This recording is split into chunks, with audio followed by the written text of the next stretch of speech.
tal? Nosotros somos el equipo 2, el cual está conformado por Aguirre Villarrón, Diana Vanessa, Baiza Rodríguez, Enrique Ramsés, Castillo Ruiz, Irving Alexis, Chavarría Zamora Yara, Delira Hernández, Kevin Uriel, López Diego Maite Cristal y Mimiaga Loza Joshua Alexander.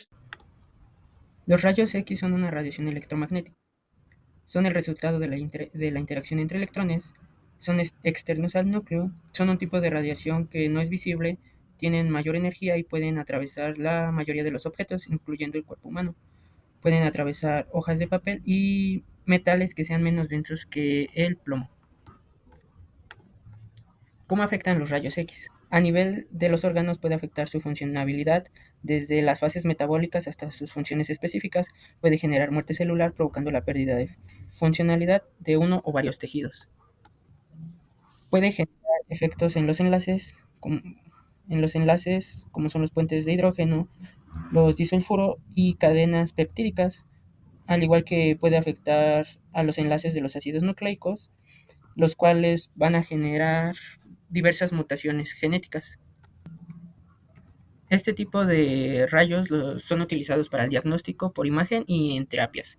Bueno, vamos a tener que los podremos encontrar en los puestos de seguridad de aerolíneas, en, en consultorios odontológicos. Y bueno, va a depender de la gravedad de la lesión, va a depender del tipo de radiación, la dosis absorbida, la velocidad de absorción y la sensibilidad de los tejidos a la radiación. Y bueno, vamos a tener como complicaciones a corto plazo, que son las quemaduras de la piel, vómitos, náuseas y cabello.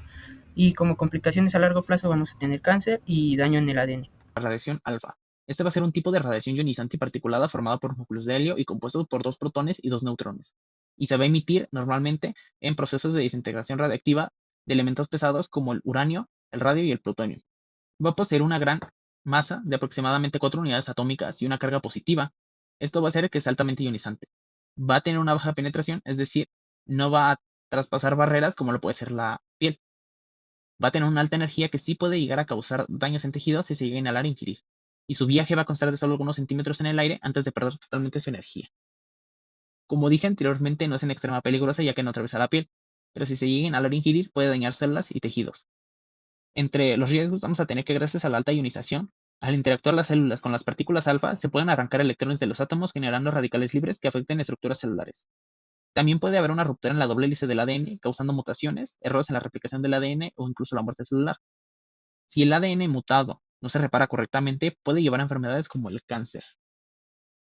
Entre sus emisores vamos a tener el uranio, el cual se va a encontrar en minerales como la pechpenda, en suelos, rocas y aguas subterráneas, y es usado comúnmente en reactores nucleares y en fabricación de munición.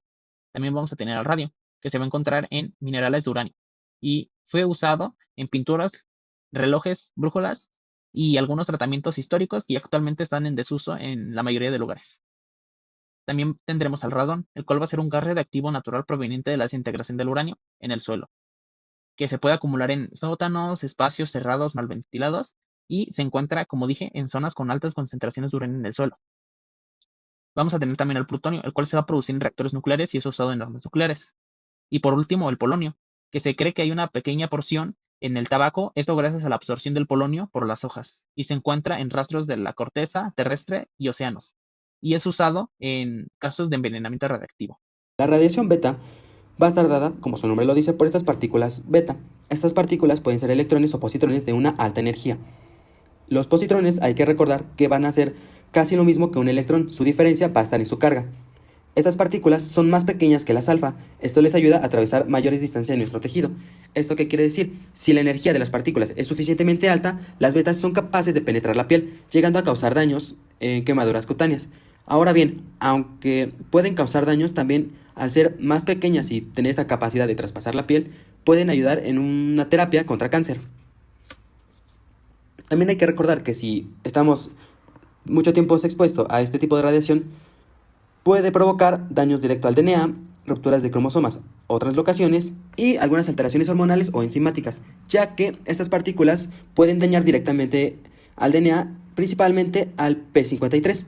Y es muy importante saber que el P53 va a ser el encargado de regular este control de la división celular y prevenir el cáncer. Si se ve dañado o afectado el P53, puede haber una proliferación o una aparición de cáncer. Los rayos gamma son un tipo de radiación electromagnética de alta frecuencia y, por lo tanto, de alta energía. Esta se encuentra en el extremo del espectro electromagnético más allá de los rayos X. Con longitudes de onda inferiores a 0.01 nanómetros, son capaces de atravesar prácticamente cualquier tipo de material, incluyendo tejidos humanos, lo que la hace particularmente peligrosa en términos de exposición. Estos rayos no poseen masa ni carga eléctrica y son producidos por reacciones nucleares, desintegración reactiva y, a su vez, por ciertos eventos astronómicos. La radiación gamma consiste en fotones de alta energía emitidos durante procesos de desintegración reactiva de núcleos atómicos inestables. Como ya mencionado, es emitida por el núcleo cuando experimenta una transición de un estado de energía más alta a un estado energético más bajo o un estado de electricidad más bajo. Algunos de los mecanismos de la carcinogénesis por radiación gamma encontramos principalmente algunos factores por los cuales una persona puede desarrollar cáncer a través de la exposición a esta radiación, como por ejemplo daño directo al DNA. La radiación gamma puede causar rupturas en las cadenas de DNA, causando mutaciones que, si no se reparan correctamente, pueden conducir a la transformación maligna de las células. Enseguida tenemos a la generación de especies reactivas de oxígeno, o ROS. La interacción de la radiación gamma con moléculas de agua en la célula produce ROS, que puede dañar componentes celulares esenciales, incluidos al mismo DNA. También encontramos alteraciones en la señalización celular. El daño inducido por la radiación puede afectar vías de señalización que regulan el ciclo celular, la apoptosis y la misma reparación del DNA, promoviendo así la oncogénesis. Algunos de los genes afectados por la radiación gamma encontramos algunos ejemplos, como por ejemplo nuestro guardián del genoma, o también conocido como P53. Este gen codifica la proteína P53, que desempeña un papel crucial en la reparación del DNA y la inducción de la apoptosis en células dañadas. Mutaciones en el P53 se han asociado con diversos tipos de cáncer. Encontramos a los genes de la familia RS. Estos codifican proteínas involucradas en la traducción de señales que regulan el crecimiento y, a su vez, la división celular. Mutaciones en esta familia de genes pueden llevar a una activación constitutiva de vías proliferativas, contribuyendo así al desarrollo tumoral.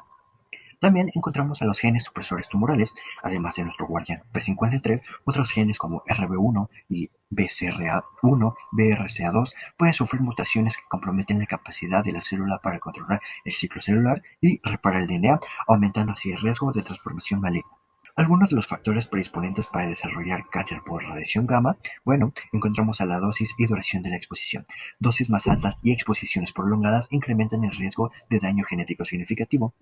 Encontramos que también la edad en el momento de la exposición es crucial. Estudios han demostrado que individuos más jóvenes tienen a una mayor susceptibilidad debido a la mayor tasa de división celular y al tiempo prolongado para la manifestación de efectos tardíos. También encontramos a la predisposición genética. Personas con mutaciones hereditarias en genes supresores tumorales o de reparación del DNA, como el síndrome de Li-Fraumeni, que es una mutación en el P53, presentan un riesgo aumentado de desarrollar cáncer tras la exposición a este tipo de radiación. También las exposiciones ambientales y ocupacionales, por ejemplo, los trabajadores en industrias nucleares, personal médico que maneja equipos de radioterapia y personas expuestas a accidentes nucleares, tienen un riesgo incrementado debido a esta posible exposición de niveles de radiación gamma. La radiación gamma puede penetrar profundamente en los tejidos humanos, causando daño al mismo DNA y aumentando el riesgo de cáncer. Algunos de estas situaciones de exposición a este tipo de radiación son los accidentes en plantas nucleares. Eventos como los ocurridos en Fukushima en el año 2011 pueden liberar cantidades significativas de radiación gamma al medio ambiente, afectando así a los trabajadores y a su vez a las poblaciones cercanas, es decir, a la población que vive cerca. También encontramos a los procedimientos médicos. Aunque las dosis utilizadas en diagnósticos por imágenes tales como radiografías y tomografías computarizadas son controladas y generalmente muy seguras, la exposición repetida de dosis altas puede incrementar el riesgo también de cáncer. Y por último encontramos a la exposición a radón. Este es un gas radiactivo natural derivado de la descomposición del uranio del suelo. Puede acumularse en interiores y es la segunda causa principal de cáncer de pulmón después del tabaquismo. Los de cánceres más comunes por este tipo. Encontramos a la leucemia, médula ósea, al cáncer de tiroides, cáncer de mama, cáncer de pulmón, cáncer esofágico, cáncer de ovario y próstata, cáncer de hígado y cáncer en la piel. Aunque la radiación ultravioleta es la principal causa del cáncer de piel, la radiación gamma también puede contribuir a su desarrollo. La radiación por neutrones es un tipo de radiación ionizante que consiste en la emisión de partículas sin carga, de alta energía y con gran capacidad de penetración. Los neutrones se generan en procesos nucleares como la fusión o fisión nuclear o en interacción de partículas de alta energía como en aceleradores de partícula, explosiones nucleares e interacciones cósmicas. Una característica importante de los neutrones es que debido a su transferencia lineal de energía tienen la capacidad de atravesar y por ello los daños que causan son severos. ¿Qué aplicaciones tiene? En medicina se utiliza para la terapia de captura de neutrones por poro, abreviada como BNST, un tratamiento experimental para ciertos tipos de cáncer como gliomas o melanomas. También en la industria y en la tecnología se utiliza para la activación de materiales como el análisis de una composición y en los reactores nucleares. A nivel celular, este tipo de radiación provoca daño en la membrana, también estrés oxidativo y esto genera radicales libres. También genera apoptosis, esto si el daño es muy severo y ya no se puede reparar. Las alteraciones genéticas generadas por esta radiación son las siguientes. Los neutrones afectan a genes clave involucrados en la reparación del ADN y el control del ciclo celular como TP53 y ATM, lo que puede llevar a mutaciones, inestabilidad genómica y la carcinogenicidad. También provoca rupturas de ADN con un predominio de daños complejos, es decir, rupturas dobles y lesiones agrupadas sobre las simples, lo que las hace más mutagénicas y carcinogénicas. Específicamente de la luz azul. La luz azul es un tipo de luz la cual posee una longitud de onda de aproximadamente entre 380 a 500 nanómetros, lo que la hace la luz visible más corta y con la mayor cantidad de energía. Se encuentra en su mayoría en pantallas e iluminación LED de computadoras, tabletas y teléfonos inteligentes. Además, se ha encontrado que este tipo de luz azul interviene de manera negativa en el ciclo circadiano. La luz azul, aunada con la luz solar, son de gran utilidad para regular el reloj biológico durante el día. Sin embargo, el uso desmedido de pantallas y teléfonos inteligentes hasta altas horas de la noche ocasiona graves problemas de salud que van desde síntomas oculares como ojo seco, visión borrosa y pérdida de enfoque hasta rigidez de hombros y dolores de cabeza. Pero no solamente se ha demostrado que la luz azul nos afecta a los ojos, también puede afectar a varias partes del cuerpo. En este caso nos enfocaremos precisamente en cómo la luz azul afecta a la predisposición de padecer cáncer. Recientemente se ha investigado la relación de la exposición continua a luz azul con la posibilidad de aparición de cáncer de piel. En este estudio de casos y controles se expuso durante un año a ratones sin pelaje a la irradiación de luz azul, luz blanca, luz roja y luz verde. Los cuerpos enteros de los ratones fueron expuestos a cada luz LED diariamente 10 minutos al día durante un periodo de un año. El último día del experimento se tomaron muestras de piel dorsal de los ratones, muestras de sangre para hacer tinciones y análisis inmunohistológicos y en plasma. Esto dio como resultado que después de una exposición diaria a la luz azul durante un año, se observó cáncer de piel al microscopio. La irradiación con luz azul aumentó la expresión de Ki67 y ciclina D1, que son indicadores de la proliferación de células cancerosas. Por el contrario, la luz blanca, verde y roja no indujeron cáncer de piel. Por otro lado, se realizó otro estudio relacionado con la exposición de luz azul y su relación con el cáncer. Se tomó una muestra para demostrar cómo es que la luz azul se relaciona con la aparición de cáncer de próstata y de mama en poblaciones que trabajaban de forma nocturna o que vivían una vida mayormente nocturna. La Agencia Internacional para la Investigación para el Cáncer, por sus siglas en inglés IARC, examinó distintos mecanismos relacionados con la exposición a la luz azul y sus efectos en el ritmo circadiano. Entre estos efectos negativos, se encontró que existe una supresión de la producción de melatonina, alteraciones en los patrones de sueño y actividad y de regulación de genes circadianos. Después de realizar todas las recopilaciones de datos a través de entrevistas y llevar a cabo toda la metodología para definir la relación entre ALAN, que es aumento de la luz artificial en la noche, y su relación con el cáncer de mama y próstata, se llegó a la conclusión de que en efecto sí existe una relación entre la exposición de ALAN y el desarrollo de cáncer en la población general, ya que hombres que manifestaron un nivel alto de exposición a luz en interiores tenían un mayor riesgo de cáncer de próstata que los que no tenían exposición a ALAN en interiores. La ALAN en exteriores en el espectro de luz azul, que se cree que es la exposición biológicamente más relevante, se asoció positivamente con el cáncer de próstata y en menor medida con el cáncer de mama. Ahora vamos a continuar con la radiación electromagnética de baja frecuencia, la que también va a ser conocida como un campo electromagnético, ya que esta va a contar con ondas de frecuencia de alrededor de 3 a 300 Hz, las cuales son propagadas de forma alargada.